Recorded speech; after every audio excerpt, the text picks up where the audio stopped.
Right. Betting apps ఈ మధ్య కాలంలోని ఈ బెట్టింగ్ యాప్స్ అన్న పేరు వింటే అందరిలో కూడా వణుకు పుట్టించేటట్టు కూడా చేస్తున్నారు అటు డిపార్ట్మెంట్ కూడా. ఇప్పటికే 25 మంది అటు టాలీవుడ్ అలాగే సినీ సెలబ్రిటీలు ఎవరైతే ఉన్నారో అందరి పేర్లు కూడా వినిపిస్తూ ఉన్నాయి. అయితే బెట్టింగ్ యాప్స్ ప్రమోట్ చేసే వాళ్ళే కాకుండా దాని నుంచి ఆ గేమ్ ఆడి నష్టపోయిన వాళ్ళు కూడా ఇవాళ బయటకు వచ్చి మాట్లాడుతూ ఉన్నారు. ఇందులో భాగంగానే శ్రీరామ్ బాబు కూడా ఇవాళ మనతో పాటు ఉన్నారు. ఈయన కూడా ఒక ప్రముఖ హీరో బెట్టింగ్ యాప్ ప్రమోట్ చేయడం అంటే ఈ షోకి సంబంధించి ఆ షోలో ఆ బెట్టింగ్ యాప్ ప్రమోట్ చేయడం వల్ల మేము అది చూసి ఆయన లీగల్ అయితేనే ప్రమోట్ చేస్తారు కదా అని చెప్పి మేము నమ్మి ఆ యాప్లోని మేమైతే ఆడాము. అలాగే చాలా వరకు అమౌంట్ దాదాపు 80 లక్షల వరకు మేము కోల్పోయాము అని చెప్పి బాధితుడి వాళ్ళైతే మీడియాని ఆశ్రయించడం కూడా జరిగింది. ఆయనతో మాట్లాడదాం, అసలు ఈయన ఎలా అప్రోచ్ అయ్యారు, ఎలా ఆడారు బెట్టింగ్ అన్నీ కూడా తెలుసుకునే ప్రయత్నం చేద్దాం. సార్ మీరు అసలు ఎక్కడి నుంచి వచ్చారు ఏంటి? అది నెల్లూరు జిల్లా మేడం, ఏఎస్పేట మండలం కావులేడు విలేజ్ మేడం.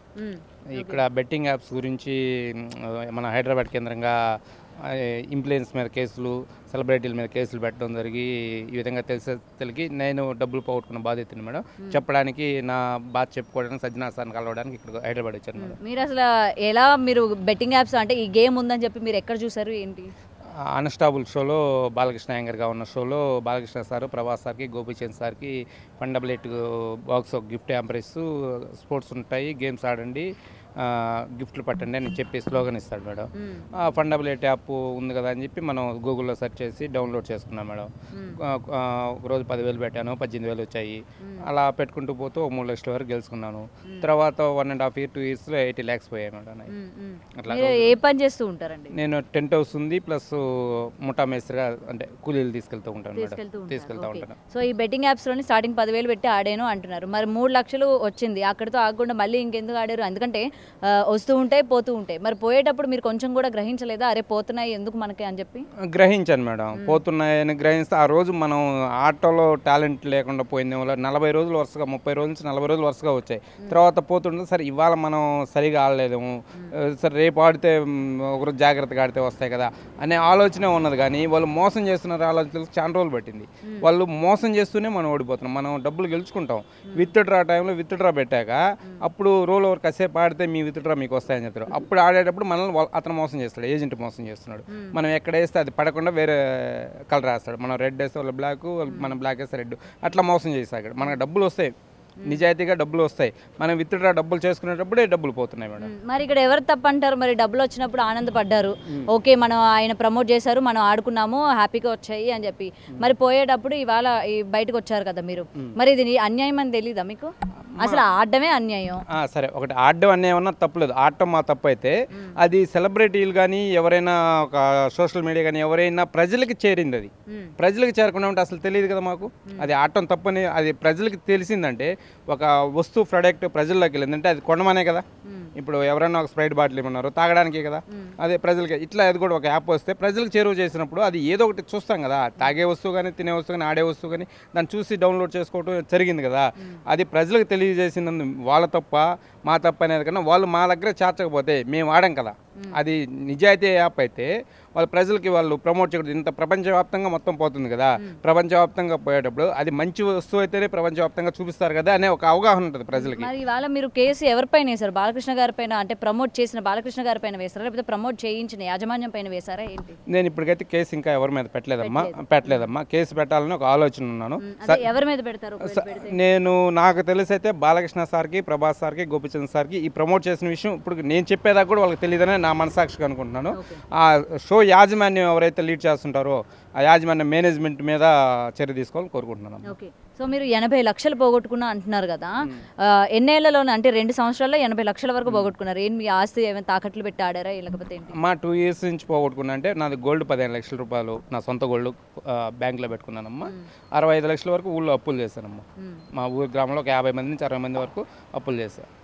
ఆ అప్పులు పెట్టి ఆడా. ఇవాళ డబ్బులు పోయాయి. నాకు అర్థం కాదండి, ఇప్పుడు బెట్టింగ్ యాప్ ఆడే వాళ్ళందరూ కూడా ఒక కొంత మొత్తం వచ్చిన తర్వాత ఆగాలి అక్కడికి. ఓకే, మనం ఇంకా లక్షలు మీరు చుట్టుపక్కల వాళ్ళని అడుగుతారు, ఆ స్థలాలు తాకట్టు పెడతారు, పెళ్ళం పుస్తకాలు తాకట్టు పెడతారు, అంత తీసుకొచ్చి ఆడాల్సిన అవసరం ఏంటని నేను అడుగుతా. అంత నష్టపోవాల్సిన అవసరం ఏంటి? వాళ్ళ మైండ్ సెట్ అమ్మా, అది మైండ్ సెట్ ఎలా ఉంటుందంటే, ఒక రోజు 2 రోజులు అలవాటు పడిపోయాక 3వ రోజు అదే పని అవుతుంటుంది. ఇప్పుడు ఒక పాన్ పరాక్ వేసే అలవాటు ఉంది, టీవీలో యాడ్ ఇస్తున్నారు, ఒక రోజు ఏదో సరదాగా తీసుకుంటాడు, అదే అలవాటు అయిపోయి మానుకోలేము అనమాట. ఒక బ్రాంచ్ షాప్ ఉంది, ముందుకెళ్తాం. ఒకరోజు తమాషాగా, ఒకరోజు టైం పాస్కొని ఒకరోజు తాగుతాం, 2 రోజులు, 3 రోజులు అదొక వ్యసనం అయిపోతుంది. మొట్టమొదట మైండ్కి అదొక వ్యసనంలాగా మారిపోతుంది. ఇది కూడా అటువంటిదేనమ్మా. ఒకరోజు వచ్చినప్పుడు సంతోషపడుతూ ఉంటాం కదా, ఆ సంతోషం అనేది పోయిన రోజు బాధ కలిగినప్పుడు రేపు మళ్ళీ గెలుచుకోవడానికి అదొక మైండ్ సెట్ అలా మారిపోతుంటుంది. మరి మీరు తెలంగాణ ప్రభుత్వం రియాక్ట్ అయినంత వరకు ఎందుకు సైలెంట్గా ఉన్నారు? మీరు అప్పుడు పోయినప్పుడే నేను ఇట్లా బెట్టింగ్ యాప్లు ఆడి నేను పోగొట్టుకున్నాను, ఇంకెవరు ఇలా కావద్దని మీరు ఆ రోజు కేసు ఏమైనా ఫైల్ చేశారా పోలీస్ స్టేషన్లోని? అమ్మా, నేను కొంతమంది సలహాలు అడిగానమ్మా. సలహాలు అడిగితే ఏం చెప్పారంటే, నువ్వే బెట్టింగ్ ఆడటం తప్పు, నువ్వు ఎక్కడ పోలీస్ స్టేషన్కి వెళ్ళినా నీ మీదే కేసు పెడతారు అనే అవగాహన కలిగించారు నాకు. అందువల్ల మనం ముందుకు రాలేకపోయాం.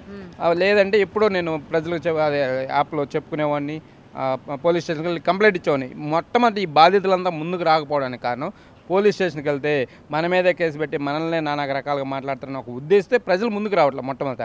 ఇప్పుడు నేనైనా ముందుకు రావడానికి కారణం, పెద్దోళ్ళ మీద కూడా కేసులు పెట్టబట్టి, సజ్జనా సార్ అతను అందరి మీద కేసులు పెట్టబట్టి నేను ముందుకు రాలి, లేకపోతే నేను ముందుకు రాలేను. ఇప్పుడు కూడా లేకపోతే నేను ముందుకు రాలేను. సో మీరు ముందుకు వచ్చారు. మరి ఇంకా ఆడుతున్నారా బెట్టింగ్ యాప్స్? లేదమ్మా, ఆడట్లేదు. మీరు ఇప్పుడు అన్నారుగా ఒక వ్యసనం అని చెప్పి, మరి ఇంత పోగొట్టుకున్నారు, మళ్ళీ వస్తుందేమో అని ఆశతో రేపు పొద్దున మళ్ళీ ఆడతారేమో? అమ్మా, ఆడట్లేదు. ఎందుకు ఆడట్లేదు? నేను ఇంట్లో నాకు డబ్బులు ఇప్పటికి 80 లక్షలు అప్పు ఉన్నాయి కదా, ఇంక 80 లక్షలు నాకు ఊళ్ళో డబ్బులు పుట్టేటి, ఇంకంత డబ్బులు ఇస్తాను నాకు ఊళ్ళో. నా మీద అంత నమ్మకం ఉంది. కానీ నేనే తెలుసుకుని ఊళ్ళో నుంచి వచ్చేసా. ఉంటే ఇంకా డబ్బులు అప్పులు పాలవుతాను, ఇంకా ఇది ఒక వ్యసనం అవుద్దని చెప్పి నేను ఊళ్ళో నుంచే వచ్చేసా. అసలు అప్పుడు డబ్బులు లేకపోతే ఆడలేను కదా. ఒక బయటకన్నా వస్తే ఒక కొంచెం మానసికంగా నలిగితే కన్నా ఆడకుండా ఉండలేమని చెప్పి అప్పటికే ఒక మానసిక వేదన, డబ్బులు ఇంత పోతున్నాయి, మనం రేపు ఎలా కట్టాలని ఒక మానసిక వేదన బాగా నా మనసులో నలిగిపోయిందమ్మా అప్పటికే. సో ఇప్పుడు మీరైతే బెట్టింగ్ యాప్స్ నుంచి బయటకు వచ్చారా? బయటకు వచ్చానమ్మా. ఓకే. సో ఇప్పుడు చాలా మంది ఈ బెట్టింగ్ యాప్స్ ఆడుతూ, మీరు ఇందాక అన్నారు కదా వ్యసనంగా మారుతూ ఉంటుంది, మేము బయటకు వచ్చే పరిస్థితి కూడా మాకు కనిపించదు, అందుకే డబ్బులు పెట్టేస్తూ ఉంటామని చెప్తూ ఉన్నారు. మరి అలా ఆడే వాళ్ళకి, అలా డబ్బులు పోగొట్టుకునే వాళ్ళకి మీరు ఈరోజు ఏం చెప్తారు? తెలిసి మనం చెప్పినా చెప్పకపోయినా మొట్టమొదట ప్రచారాలు ముందు బాగా వస్తున్నాయి. ప్రచారాలు మనం నిద్రలేస్తే ప్రతి ఒక్కరు స్మార్ట్ ఫోన్ వాడుతున్నారు. స్మార్ట్ ఫోన్లో యూట్యూబ్ చూస్తేనే మొత్తం బెట్టింగ్ యాప్స్, ఇంకే ఆర్డర్ అవ్వట్లా. మనం ఏదైనా సినిమా చూడాలన్నా బెట్టింగ్ యాప్సే.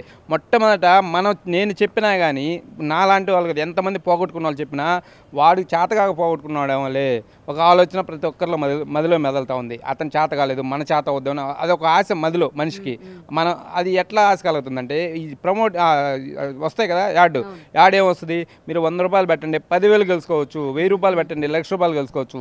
ఆ ఒక్క మాట మనిషి మనసులో మైండ్లో ఏర్పడిపోతుంది. 1000 రూపాయలు పెడితే 1,00,000 రూపాయలు వస్తాయేమో అనేది ఒక వార్డు మనిషి ప్రతి ఒక్క సగటు జీవులు ఏంటంటే, డబ్బులు తక్కువ ప్రతి ఒక్కరికి, పేదలకి రోజువారీ ఖర్చులు కూడా కష్టమైపోతుంటాయి. ఇదేదో బాగుంది, 1000 రూపాయలు పెడితే మనకు 1,00,000 వస్తాయి అంటున్నాడు అంటే, మన స్కిల్స్, మన కాడ టాలెంట్ ఉంటే వస్తాయేమో, మన టాలెంట్ మనం నిరూపించుకుందాం అనే ఒక ఉద్దేశంతో ముందుకు వెళ్తున్నారు ప్రతి ఒక్కరు. ఈ ఒక్కటి ప్రజల్లోకి యాడ్లు అనేవి చేరకుండా ఉంటే ఎవరు ఆర్డర్ అనమాట. ముందు వాళ్ళు చెప్పే 1000 రూపాయలకు 1,00,000 వస్తాయి అని చెప్పకుండా, మీరు 1000 పెడితే 100 వస్తాయి అని చెప్పగలిగితే వాళ్ళు, మనం ఆడం కదా, నష్టపోతామనే వాళ్ళు చెప్పకపోతే, ఎవరైనా సోషల్ మీడియాలో చెప్పకపోతే రారు కదా ఎవరు. అది సో ఇక నుంచి వాళ్ళు ప్రమోట్ చేయడం కనుక ఆపేస్తే మాలాంటి వాళ్ళు రారు అని అయితే మీరు చెప్తున్నారు. ప్రమోషన్స్ అనేవి ఆగిపోతే, ప్రజలకు తెలియకపోతే ఎవరు ఏ ప్రోడక్ట్ కొనరు. ప్రోడక్ట్ కొనాలన్నా ఏదైనా ఓకే, ఆ బెట్టింగ్ యాప్ కానీ ఇంకోటి ఏదైనా సరే ప్రజల్లోకి చేరువ కానంత వరకు అది ముందుకెళ్ళదమ్మా. ఇది ప్రజలకు బాగా చేరువయ్యేతలకి అందరూ ముందుకెళ్ళి అదే ఆడుతున్నారు. ఓకే. సో ఇప్పుడు మీరైతే కేసు పెట్టబోతున్నారు అన్నమాట, మీ నెక్స్ట్ స్టెప్? నేనైతే సజ్జనా సార్ని కలిసి కేసు పెట్టాలనే ఆలోచనలో ఉన్నామ్మా. ఓకే. మరి మీరు ఆ కేసు పెట్టిన తర్వాత ఏం ఎక్స్పెక్ట్ చేస్తున్నారు? మీరు పోగొట్టుకున్న డబ్బులు ఏమైనా తిరిగి ఇవ్వాలని డిమాండ్ చేస్తున్నారా, లేకపోతే ఏంటి? అమ్మా, నేనైతే మొట్టమొదటి డబ్బుల కోసం అయితే ఇక్కడికి రాలేదు. నాలాగా ఎవరు ముందుకు రాలేదు కదా, ఒక పెద్ద బాధ్యత కూడా ముందుకు ఒక అపోహ వస్తే వచ్చాను. మొట్టమొదట నేను న్యాయం అడుగుతా, కాదని అట్లా. ఎవరైనా డబ్బు అంటే మనిషి ఎవరికైనా ఆశ. వాళ్ళు ఎంతో కొంత తీసుకుంటారు కదా ఒక యాప్, ఆ యాప్ వల్ల నేను బాధితుని. నాకు అక్కడ ఎవ్రీ ట్రాన్సాక్షన్స్ ఉన్నాయి, ఎవరికి క్లియర్గా ఉంది. నేను ఇట్లా ఏదో అపోహగా చెప్పడం, 80 లక్షలు అంటే ఎవరు నమ్మరు మ్యాక్సిమం. నన్ను చూసి అసలు ఎవరు నమ్మట్లే. కాకపోతే నాకు అక్కడ ఎవ్రీ ట్రాన్సాక్షన్ క్లియర్గా చెప్తా, క్లియర్గా చూపిస్తాను నేను ఎవరికైనా. అది అందువల్ల నేను వాస్తవం అయితేనే నాకు ఏదన్నా ఇవ్వండి, లేకపోతే వాస్తవం కాకపోతే నాకేమి ఇవ్వద్దు. వాస్తవం మొత్తం తెలుసుకొని నేను అప్పులు ఉన్నానా లేదా, ఎక్కడ పోగొట్టుకున్నాను, ఏ యాప్లో పోగొట్టుకున్నాను, మొత్తం ఎవ్రీ ట్రాన్సాక్షన్ చెక్ చేసుకోండి. చెక్ చేసుకొని ఇవ్వమని కోరుతున్నాను. ఇస్తే ఇవ్వండి, లేకపోతే కాబట్టి ఇంకొకరికి ఇటువంటి చేయకుండా ఉండండి. మొట్టమొదట నేను ఎట్లా నష్టపోయా, ఇంకొకరు నష్టపోకుండా చూడండి. మీకు తెలిసిన వరకు మీరు సినీ హీరోలు పెద్దలు మీరు అలా ప్రమోట్ చేస్తే మా దాకా వస్తాయి. ఇప్పుడంతా ప్రపంచం ఎట్లా ఉందంటే, ఒక సినీ హీరోని ఫాలో అవుతున్నారు ప్రతి ఒక్కరు. ఇప్పుడు ఎవరైనా ఒక సినీ హీరో ఏదైనా ప్రోడక్ట్ చెప్తే దాన్ని తాగుతారు. అట్లా ఏదన్నా ఒకటి చెప్తే మనం సచిన్ టెండూల్కర్ ఉన్నారు, ఎంఆర్ఎఫ్ బ్యాట్ ఆడతాడు, మన సచిన్ టెండూల్కర్ ఎంఆర్ఎఫ్ అని మన పిల్లలు కూడా మన ఎంఆర్ఎఫ్ బ్యాట్ తీసేయాలనుకుంటాం. కింగ్ కోహ్లీ సార్ ఉన్నారు, అట్లా ఎవరో ఒకరు ఏదో ఒక ప్రమోట్ చేస్తుంటారు కదా, వాళ్ళని చూసి మన బిడ్డలకు కూడా అదే తీసేయాలని ఒక ఆలోచనతో ముందు పోతున్నాం. అలా అట్టేటప్పుడు ప్రజలు మిమ్మల్ని చూసి మీరు చెప్పే వస్తువులు కొంటున్నారు కాబట్టి మీరు ప్రమోట్ చేసేటప్పుడు కొంచెం జాగ్రత్తగా చూసుకొని ప్రజలకు ఇబ్బంది కలిగిన విషయాల్లో ప్రమోట్ చేయమని కోరుకుంటున్నాం. సో ఇదండి ప్రెజెంట్ అయితే ఏదైతే సినీ సెలబ్రిటీలు మొత్తం కూడా ఈ యాప్స్ అనేవి ప్రమోట్ చేస్తూ ఉంటారంటే ఏదైనా ప్రోడక్ట్స్ మీద కావచ్చు, లేకపోతే షోస్లో కావచ్చు, ఏవైతే ప్రమోట్ చేస్తూ ఉన్నారో ముఖ్యంగా మనం చూస్తూ ఉన్నాము ఇటు సెలబ్రిటీలని ఆదర్శంగా తీసుకొని వాళ్ళ అడుగు జాడల్లోని అటు ఫ్యాషన్ దగ్గర నుంచి ప్రతిదీ కూడా ఫాలో అయ్యే వాళ్ళు చాలామంది ఉంటారు. మరి వీళ్ళు ప్రమోట్ చేస్తున్న యాప్స్ కూడా లీగలా ఇల్లీగలా, ఇది లీగల్ అయితేనే వీళ్ళు మనకి ప్రమోట్ చేస్తారు కదా, ఇల్లీగల్ అయితే ప్రమోట్ చేయరు కదా అని చెప్పి ప్రజలు కూడా వీళ్ళు ప్రమోట్ చేస్తుంది లీగలే అని చెప్పి కూడా వాళ్ళు ఆడడం కూడా స్టార్ట్ చేస్తూ ఉన్నారు. కాబట్టి ఇలా స్టార్ట్ చేసిన బాధ్యతలే ఈయన. సో ప్రెజెంట్ సెలబ్రిటీస్ కూడా ప్రమోట్ చేసేటప్పుడు కొంచెం ఆచితూచి అసలు లీగలే ఇల్లీగల్ అనుకొని చూసుకొని ప్రమోట్ చేయండి అని చెప్పి అయితే ఈ బాధితులు విన్నపంగా చెప్తూ ఉన్నారు. అయితే ప్రెజెంట్ సజ్జనర్ గారిని కలిసి ఎవరైతే ప్రమోట్ చేయబడ్డారో ఈ యొక్క సంస్థలపైన ఆయన ఇవాళ కేసు వేయడం జరుగుతుంది అని అయితే చెప్తూ ఉన్నారు. కెమెరామెన్ గౌరవ్తో రిపోర్టింగ్, హైదరాబాద్.